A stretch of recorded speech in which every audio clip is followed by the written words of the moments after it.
diagnosed at the Emory ALS Clinic in January of 2012.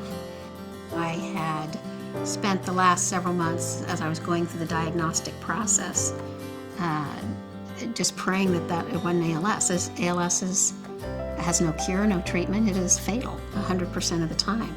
I had a great life. I loved my job. I loved my kid.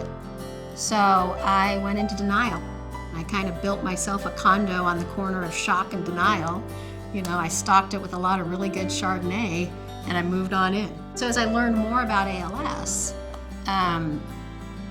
it just really hit me that I was no longer going to be who I was. And that's when I realized I've got to get to work. I've got to accept this, and I've got to live with it, and I've got to live well with it. I started becoming more involved in advocacy work. I formed a team called 5 Smooth Stones. So we've done the Walk to Defeat ALS now for 3 years.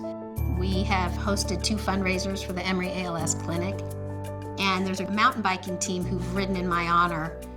How I manage this part of my life is my mission, quite frankly, is it's going to be the last and the most important lesson I teach my son.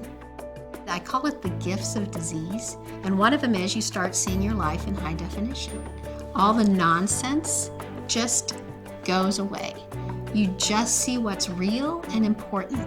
And it took me a long time to get to this point, but at some point you need to stop asking why, and you need to start asking what. What am I going to do with this time that I have left? It's been tough to share with people, but it's also been a gift because people will rally around you and support you and find different ways to help you. My husband's been amazing. He's just such a great guy. And as I get weaker, he only gets stronger. Truly, the people I have met who are living with ALS have become my inspiration.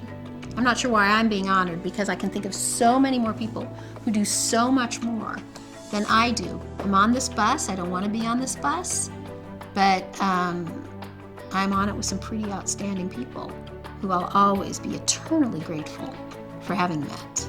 There's a Bible verse that I call on almost every day. It says, always be joyful. Never stop praying. And that's my call to arms. So my legacy would be hopefully to leave my son and my husband with an appreciation for how great life is, lots of great memories, and to, again, to be joyful and prayerful and grateful and humble.